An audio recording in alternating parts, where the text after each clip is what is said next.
You are listening to The Art of Sales.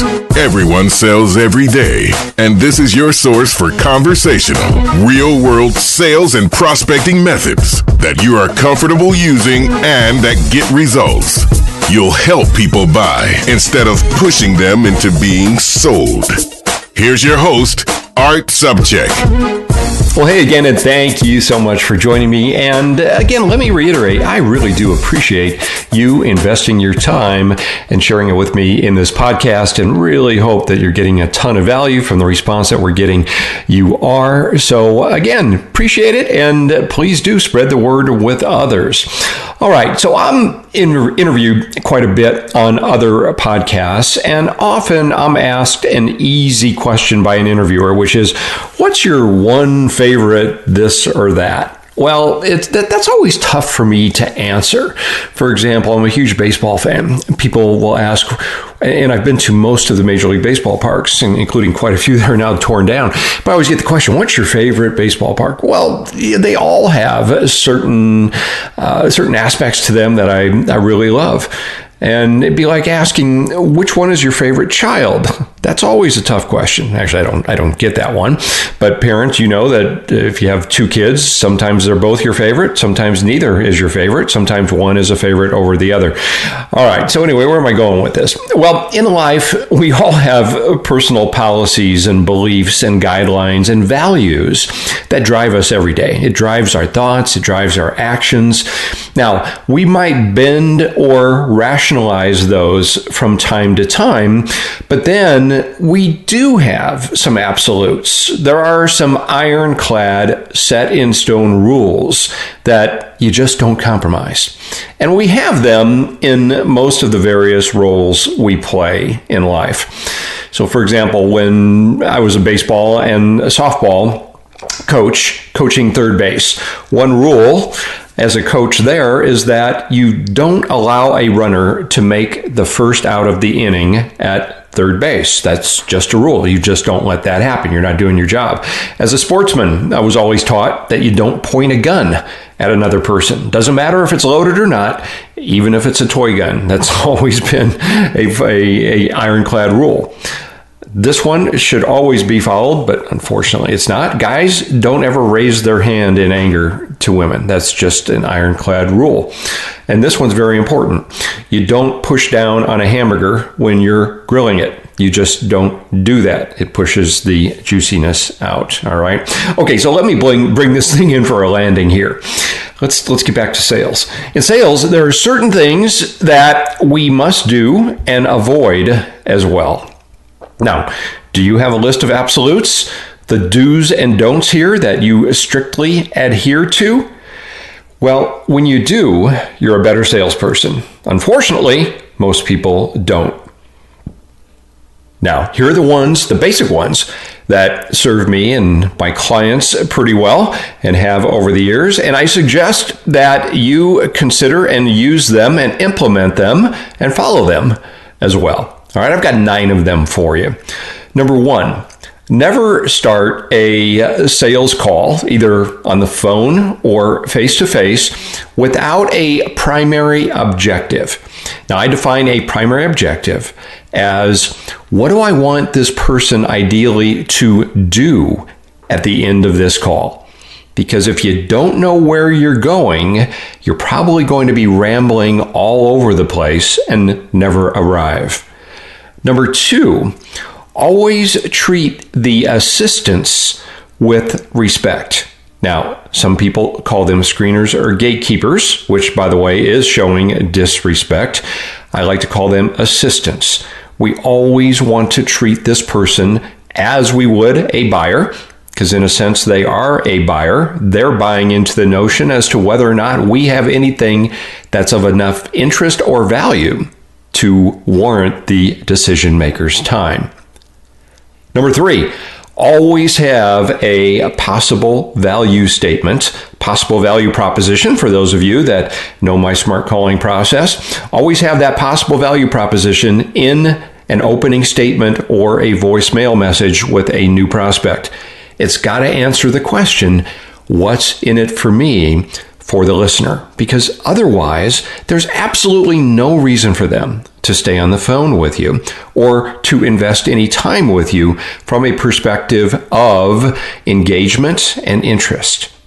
Number 4, always get someone talking as quickly as possible after your opening. And again, primarily this is the opening over the phone, applies to face-to-face as well. The more quickly I can get somebody talking, the better position I'm going to be in order to help them, to listen for what they're interested in. And of course, when somebody's talking from a positive, receptive, curious state of mind, now they're not focused on defensiveness or thinking of how are they going to get rid of us. Number 5, never think about presenting or pitching a product or service or what you can do without getting information first. Because if you do, what are you doing? You're just simply pitching what you want to talk about without knowing whether or not somebody would be interested in or what they would be interested in. Number 6, don't agree to a follow-up call or contact unless you get some commitment from them as well. Commitment that they're going to do something. They are going to take a look at your material. They are going to go through the video. They are going to have a conversation with their partner. So they're going to do something. Because otherwise, when we call back, we have nothing better to say than, well, here I am again, just checking in, see how it's going. And that's a real painful and useless call for both of you. Number 7, never wonder later if you should have asked for the sale or commitment. If you're hearing some agreement signals or any hint that they're nodding their head in your sales conversation, ask for the next step, the sale, the appointment, the whatever movement might indicate that we're progressing toward the objective here. And that's so much better than after a call thinking, geez, why didn't I ask for the business? Or why didn't I ask for a bigger sale? At least you know.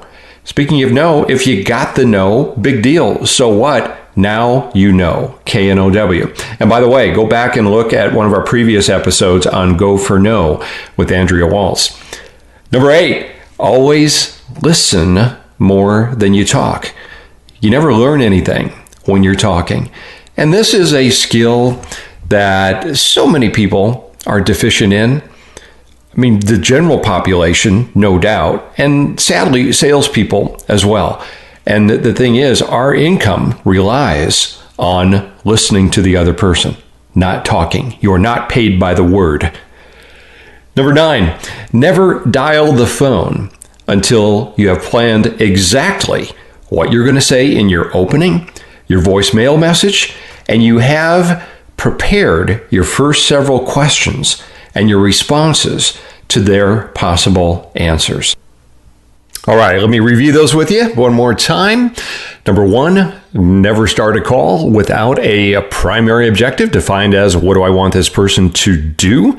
Number 2, always treat the assistants with respect. Treat them like the buyer. Number 3, always have that possible value proposition in your openings and your voicemail defined as what's in it for them.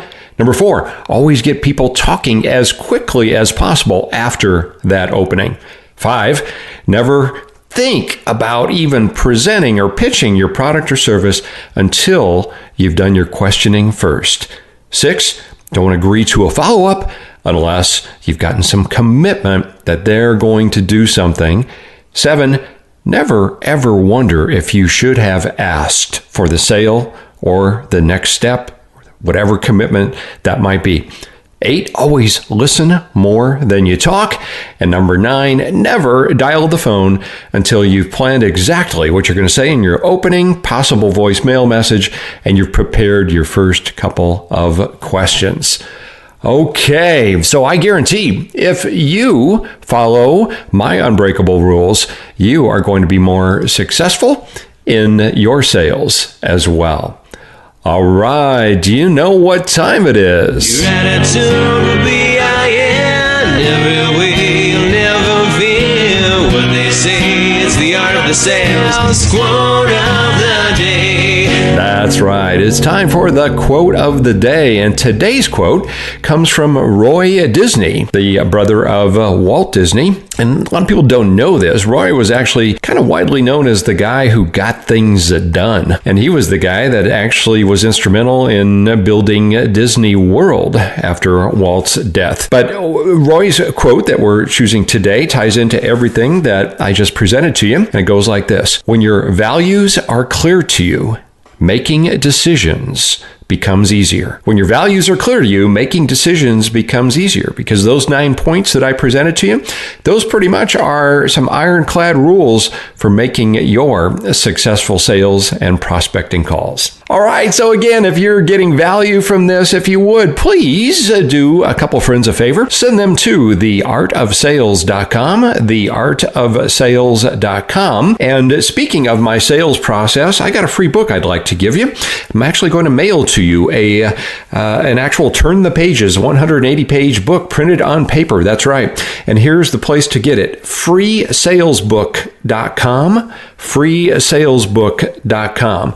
And we're going to mail that book to you free. We do ask that you help with the shipping, which we actually take a loss on, but we'll send that book to you. Now, this is good for U.S. customers. If you're not in the U.S., there's an international option below where you put your information in. Okay, thank you again for investing your time with me today. Until next time, go out and make it your best sales day ever. I'm Art Sobczak.